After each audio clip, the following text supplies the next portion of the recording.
Hello everyone and welcome back to Comedies of the 1980s. It is the Kyoster Q&Q. The Movie Zone is upon you, and it is the Movie Zone presents Comedies of the 1980s. Tonight, episode 5 of the series, and it is on CKTV, YouTube, and we have 10 great movies to talk about on the show, featuring the one and only Michael Keaton, and also his longtime friend and director that he worked with on 3 or 4 occasions.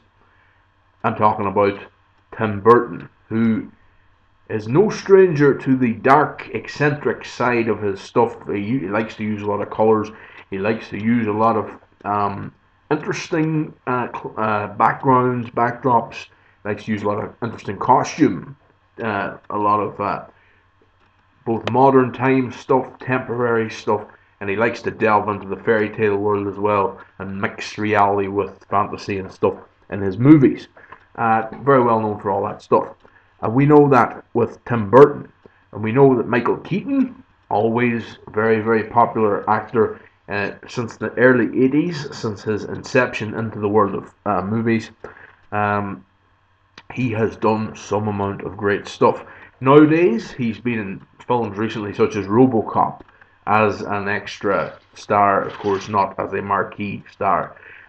He's also been in recent films such as The Other Guys as one of the boss, the main cop, but the guy, not the guy that's in every scene, kind of thing. But we've seen him in great films earlier in the thousands, such as Quicksand, and we've seen him in great films in the 1990s, such as Desperate Measures, and we've also seen him don the cape and cowl, and he was the original of the modern era. He was the original Batman, as of course in Batman and Batman Returns. Michael Keaton, excellent actor, someone that just recently actually he starred in a movie. He was the main marquee star in Birdman, which was just out in the cinemas in America recently, and I think it's coming to the UK and Ireland very, very soon.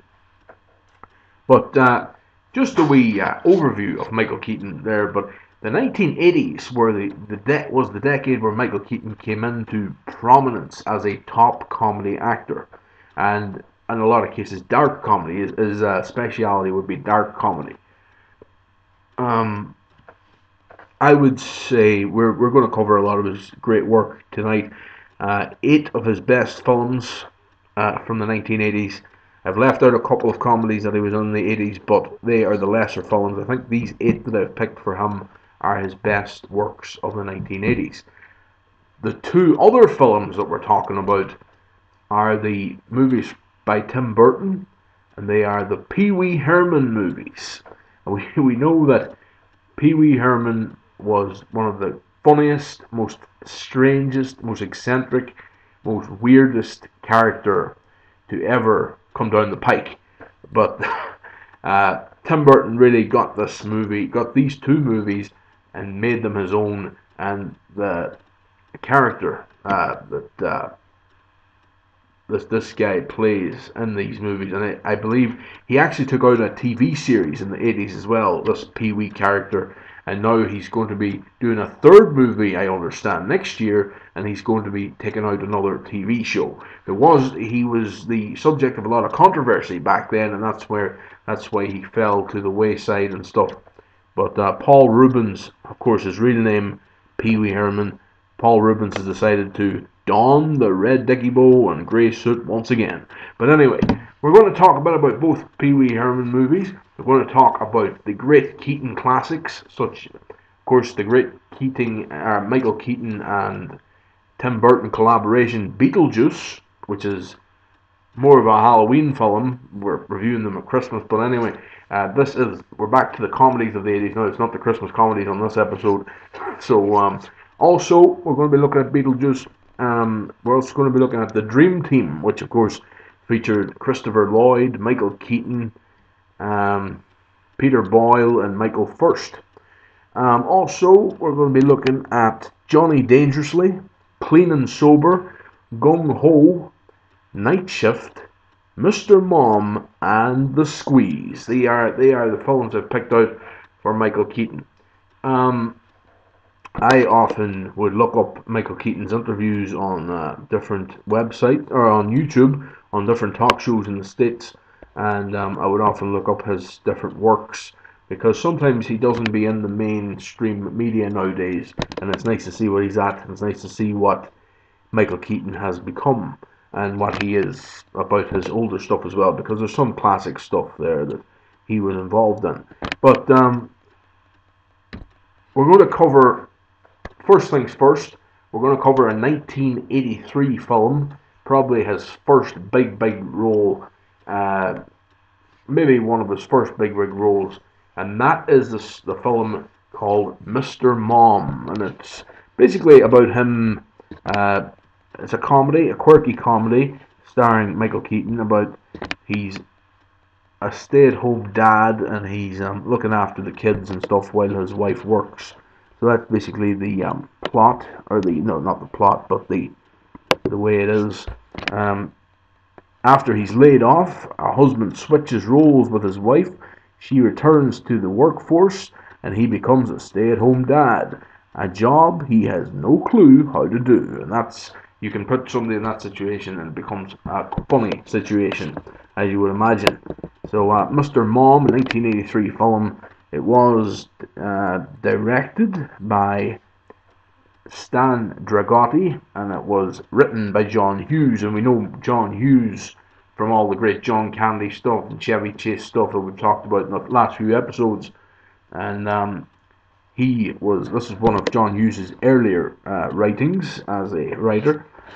Stars Michael Keaton, Terry Garr, Fred Kohler, among others.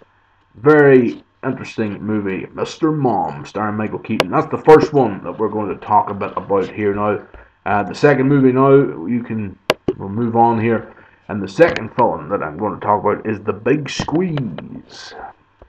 The Squeeze, sorry, it's called. And also starring Michael Keaton. And it's directed by Roger Young. And it is nobody really worth talking about along with Keaton as a big name, but it's about a mysterious black box spells danger to a con man and a female detective. So it's basically it is a comedy. It's like a dark comedy, and it was made in 1987. There you go, Michael Keaton once again making a big name for himself in the 1980s, as expected, because he was a top star. Now we're going to look at one called Night Shift. And Night Shift is a film that, it's a very dark comedy. You can imagine by the name. It's directed by Ron Howard, and this was the first of a few big collaborations with Michael Keaton that Ron Howard had in the 1980s. Of course, Ron Howard from Happy Days fame, who of course starred with Henry Winkler in Happy Days. Henry Winkler stars along with Michael Keaton in this particular film, also featuring in this film Shelley Long. But this is a 1982 comedy. It was actually released on New Year's Eve in 1982, and it's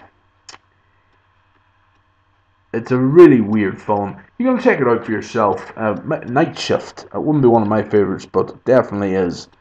It's a different kind of show. Okay, well, next up now we're going to talk about Gung Ho, and Gung Ho is about a Japanese car company buys an American plant, and an American liaison must mediate the clash of work attitudes between the foreign management and the native labor. Michael Keaton stars along with Giri Wanatabe and George Wendt. It's also directed by Ron Howard. So Ron Howard and Michael Keaton doing a lot of work together. This one, Gung Ho, was Gung Ho. Okay, we'll move on again now and look at another Michael Keaton film.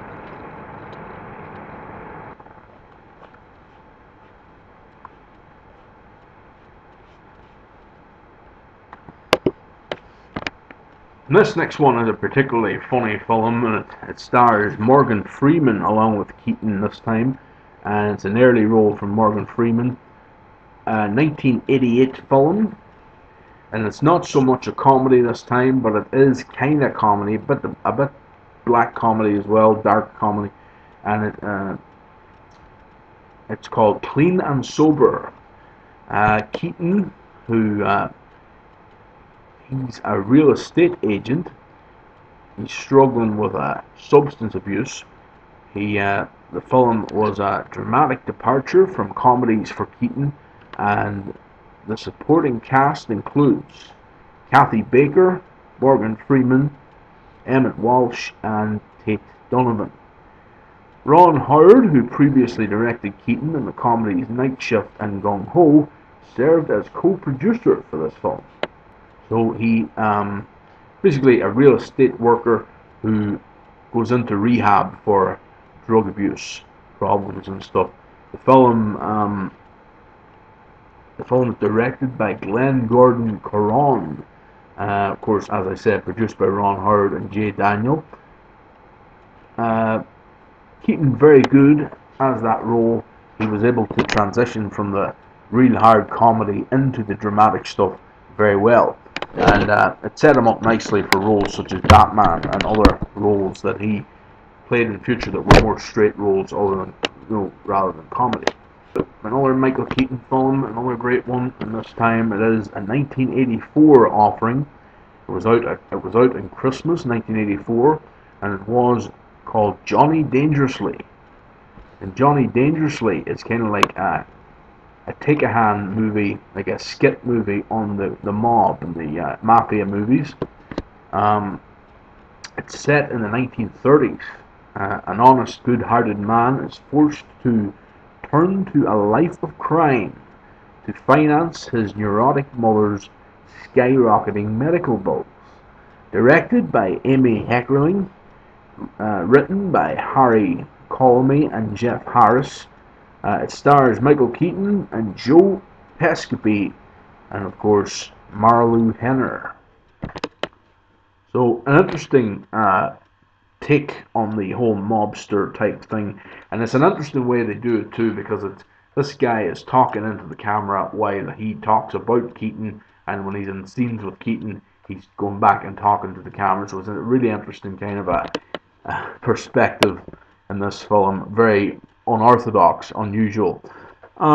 So yes, Johnny Dangerously, worth a look there, and it gets a fairly good rating as well on the different websites. So there you go, 1982, the second last Michael Keaton film of this review, and this time we're looking at The Dream Team. You ever see The Dream Team, folks?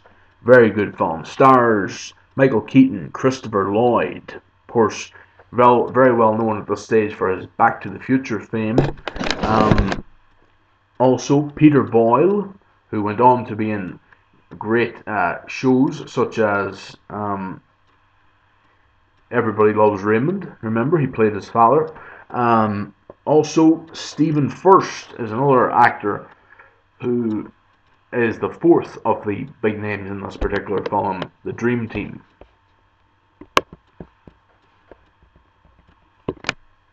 The Dream Team is a 1989 comedy. It's directed by Howard Zieff and is produced by Christopher Knight. And it was brought out just as a matter of interest by Universal Pictures. This is all about 4 mental patients in a hospital, and they are unsupervised when they go on a trip to New York City, because they have been given this, the right, because they've been shown their progression and stuff. So they go out on this trip to New York City, and during the day, and it ends up, a few things happen and stuff, and they get into a bit of bother. Keaton is the guy who's kind of leading the way with them. He's the most sane type, well, not really sane. His character is a madman in this, but he's very, very funny. So Michael Keaton, very on top of his game in this one, The Dream Team. Also, actually, in this film, it also stars Lorraine Bracco, who went on to be in such films as Goodfellas, and then went on to be one of the featured stars in The Sopranos. So there you go.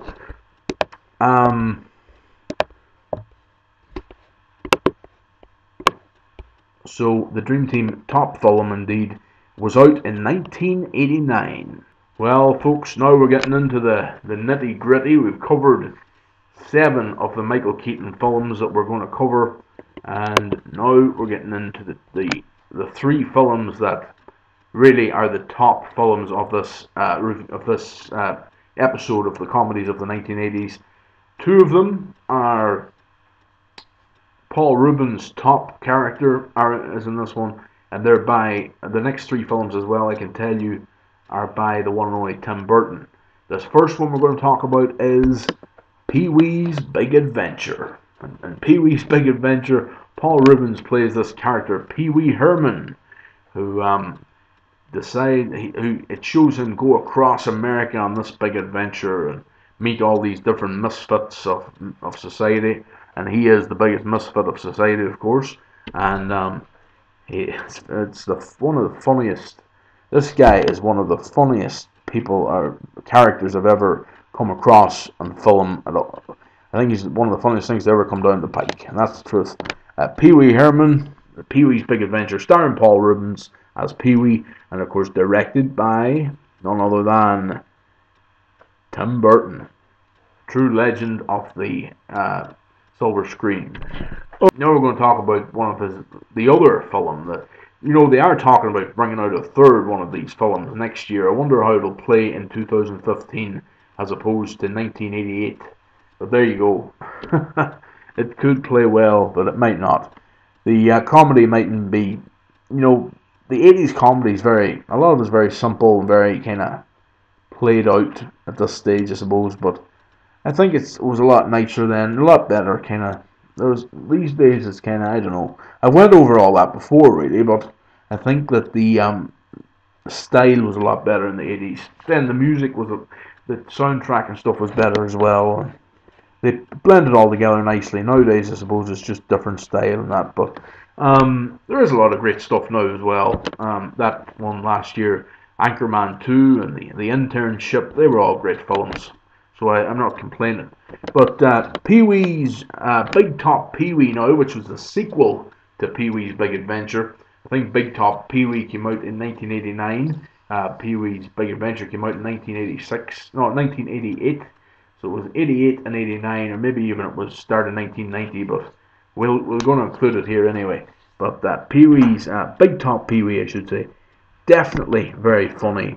It's where he joins the circus and he falls in love with 2 different women in this one, and because he's a really funny character. But he joins the circus anyway, and he tours with the circus and stuff in Big Top Pee-wee, and he meets all these even stranger characters than in the first film, and that's saying a lot. But very funny stuff anyway. It's also directed by the one and only Tim Burton, and this stuff, like as we have seen in so many Tim Burton films, the stuff in these films, Pee-wee movies, they could only come from the head of Tim Burton. Absolutely. He is a genius at work. But Pee-wee Herman's 2 films, Big Top Pee-wee and Pee-wee's Big Adventure, definitely worth a look if you're doing nothing over the Christmas and you want to watch a funny movie. You'll be rolling around laughing at this one, folks. Big Top Pee-wee, top movie. I think the best of the 2 films is the first one, the second one, Big Top Pee-wee. But everybody has their own opinions there. Okay, we're going to move on now. We're going to talk about the last of our films tonight on comedies of the 1980s. And this one is probably the best of the stuff we've talked about tonight. I think there's no question about it. Beetlejuice is one of the most funniest, most out there, most craziest, darkest comedies you could ever come across. And it stars Michael Keaton as Beetlejuice, who's this uh, zombie type creature, and it stars Gina Davis and Bill Pullman. No, sorry, Gina Davis and Alec Baldwin as this couple who are killed, and then they come back and they go to heaven, or they go to this afterlife place, and they discover all these ghosts and goblins and whatnot.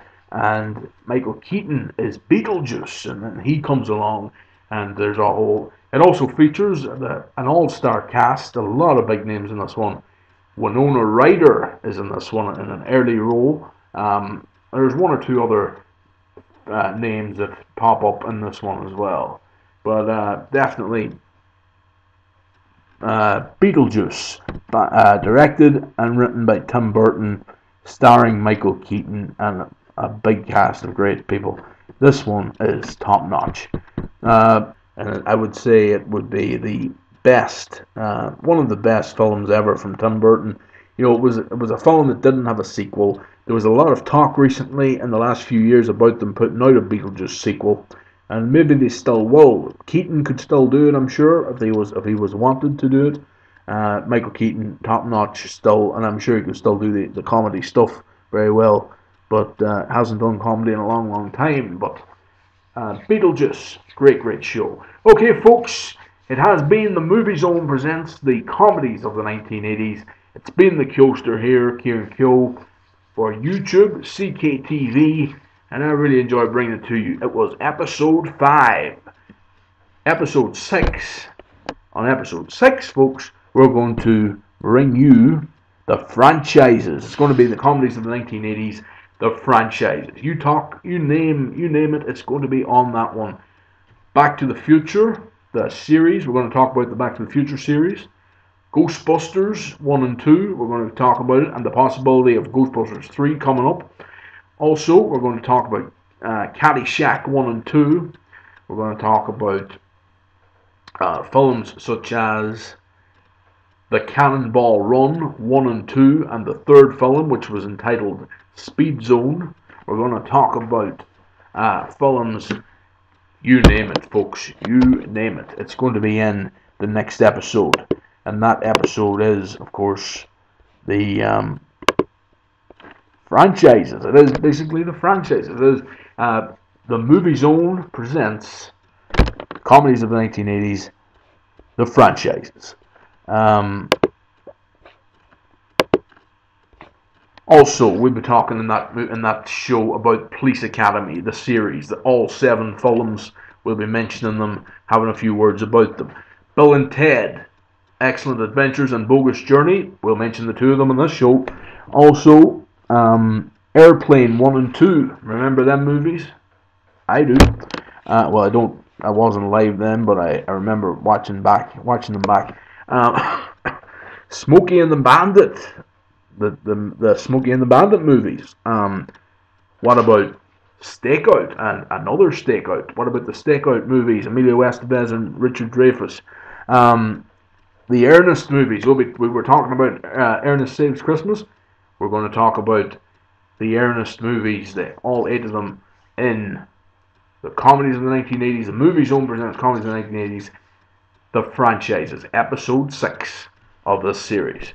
Coming up on our next show in a few days, maybe a week's time. But I hope you enjoyed episode 5, folks. It was a Michael Keaton and Tim Burton special. And all the shows we've done so far right here on CKTV, YouTube. It has been the Kyoster, Kieran Kyo, and I've been bringing you it right here. And Merry Christmas, everyone. It's still the Christmas holidays, so hope you're having a good time out there. Kyoster, over! Ha ha ha! And out.